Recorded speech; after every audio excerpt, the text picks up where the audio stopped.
Today we're going to be looking at the F-4F. I'm going to be covering it in 2 minutes and see if this thing is worth it. If you want to sell it, if you want to keep it, or maybe wait until they add the other Phantom, because there's another one coming in which does have flares and probably will have sparrows as well.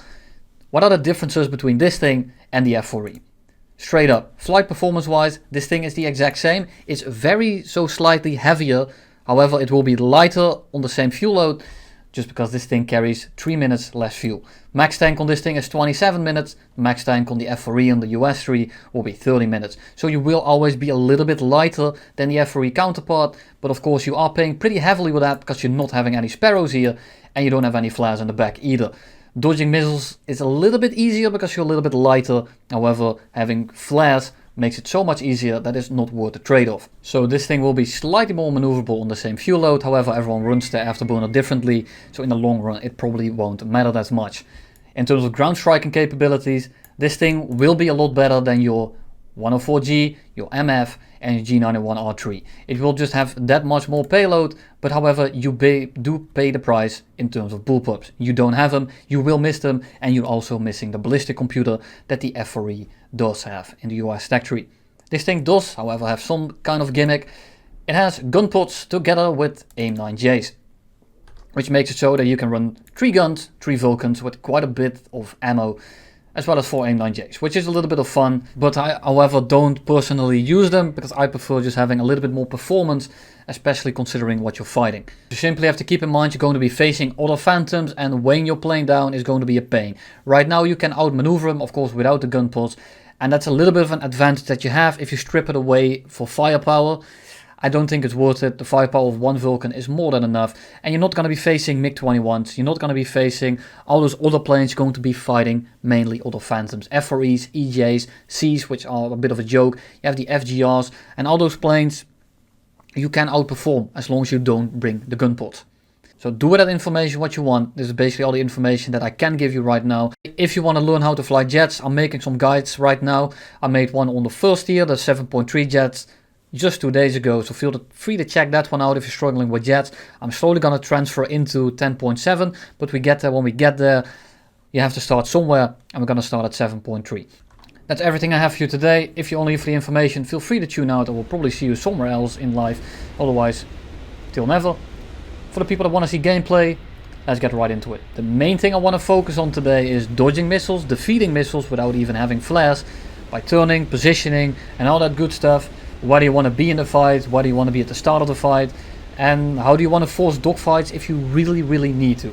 Sometimes you will simply die and you can't really help it. That's how top tier is. There's a lot of things that are out of your control. But today I want to focus on how to make wins and surviving as likely as possible. And that's what I'm doing right here. I'm going low, I'm going fast, I'm getting behind the back markers. This way I won't have any people behind me and I don't have to worry about heat seekers getting fired my way. The second reason I like doing this, because it makes for very easy and quick kills, and the quicker you kill people, the faster the snowball starts rolling, and the easier your team will win. And that's the 2 very easy kills with the AIM-9Js. That's 2 people out of the match who are not going to kill anyone. Razor gets a kill with a C2B in the background. I came in from behind, so the chance that people are on my 6 is very small, and because there's no one on my 6, I probably don't have to worry about heat seekers on my 6, so I don't really need the flares. And this is how I have been flying this plane mostly, simply not needing the flares, positioning yourself right. I like taking head-ons with the Draken, because those 30 mils don't have the most amount of range, they don't have the most amount of volume, which makes it so you can easily outrange them and shoot them down before they even get guns on you. He dodged it, however, and I didn't get a kill. And I'm gonna be flying away right now. I don't want to be in the pack. I don't want to have people around me. If I need to pay attention to 2 or 3 people at once, you can imagine that not having flares is a little bit of a drawback. Not knowing where the heat seekers come from, and while you don't have flares, it's gonna be dead sentence. Keep looking around and try to stay on the outskirts of the map. You can play this thing as aggressively as you play the F-4E, but you can still play it somewhat aggressively as long as you keep paying attention. It's a lot more vulnerable and you have to play it a little bit safer, but all in all, if you play this thing right, at least you don't face other MiG-21s that kind of like to sit on the 6. Expertly stalled out by Ripjaws over there, which made it for a very easy gun kill. And now we're going to be transferring to the other group of fighters, and again you can tell that I'm always kind of alone. I'm trying to pick out people that are on their own Razor kills another guy with the C2B. But I like to just stay on the outskirts, make sure that I don't have people on my 6 or my flanks.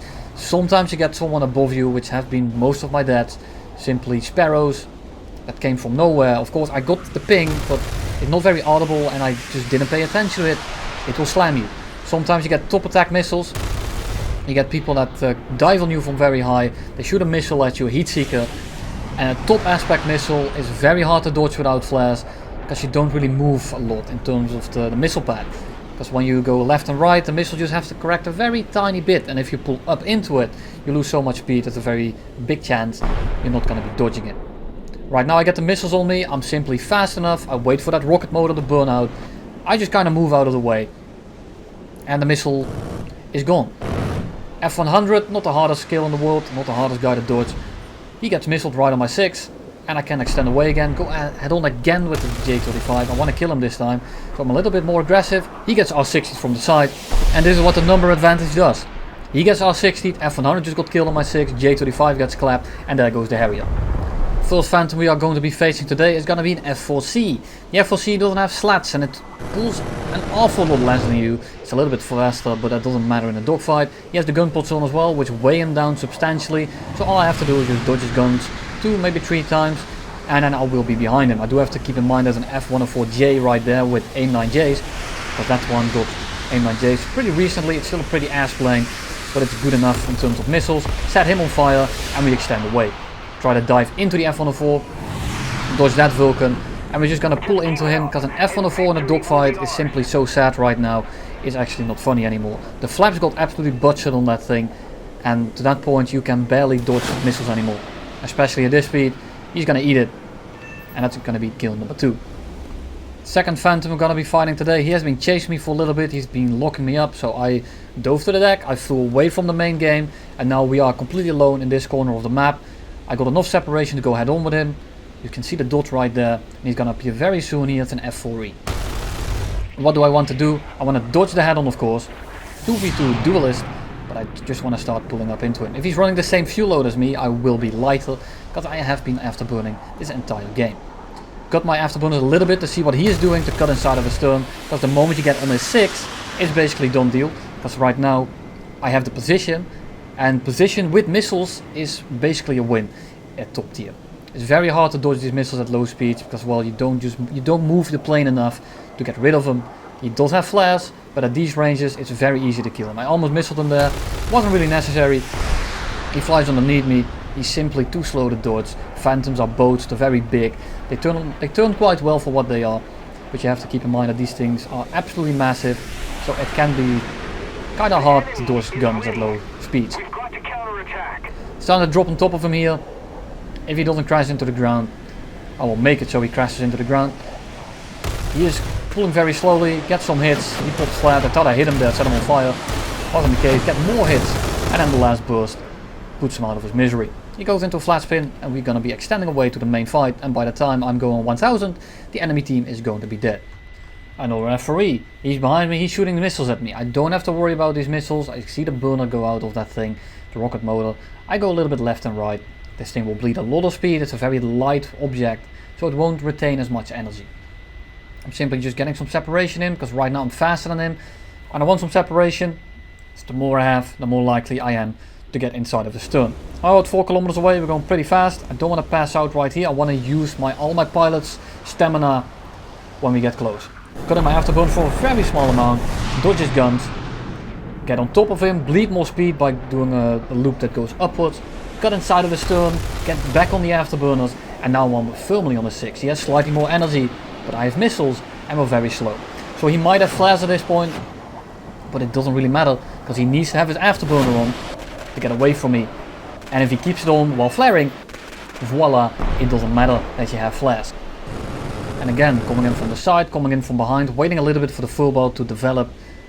Getting on the 6 of a G91, very hard to hit with the guns, but with missiles, especially when there's a little bit of altitude, once you get in range, these missiles become very hard to dodge, especially once that burner runs out and you don't see him anymore, and the YS isn't very fast and it's very hard to get rid of a missile like that.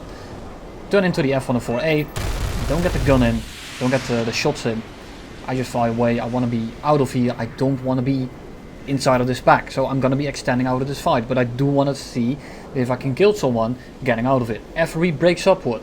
Not going to take it because this guy is coming straight at me. If I had turned for him, I would have been dead. Instead, I go for him, spray into the clouds. He flies right into my gun and I take his wings off. Extending away again, going supersonic, trying to keep looking around. Make sure there's no one on my 6, make sure there's no one around you. And keep your speed up. That's how you have to fly these Phantoms, especially when you lack the flares. And I will show you the game after this one. What happens when, well, someone shoots a missile from the top of you. Razor indicated that he didn't need help, so I'm gonna be leaving him alone. He's gonna be killing that hunter all on himself.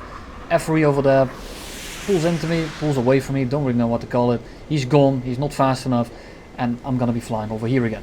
F-104A, the guy I missed earlier, AIM-9J, shot at him, he's not very fast, and a slow F-104 is a dead 104. Gonna be pitching up here, looking what the F-4E is doing. He's coming right at me, so I'm not taking that. Get a radar spike. I just want to dive away right now. I'm going to Mach 0.8, fast enough to dive away, enough separation, and my teammates are going to clean him up. And before you all fall asleep, here's the last clip. I'm going to be dogfighting another F-4C, which I said before is a pretty sad plane. Just stay out of his guns. So I start off with a little bit of a flat turn. All I have to do is keep this flat turn up, and you can tell that slowly but surely I get out of his gun range. Vulcan is of course still very, very dangerous. I got a little bit greedy here. I forced a raid fight. I started getting behind him. And instead of looking at the F-4E that's on my left right there, because I'm thinking I'm in the Phantom, I'm going to be completely fine. I look him up. I'm about to shoot a missile and then I see the missile coming in. I turn my afterburner off, it's simply too late. I'm too slow, missile coming from right above, and I don't have flares. Hope this was helpful. See you all very soon again with probably a prop video.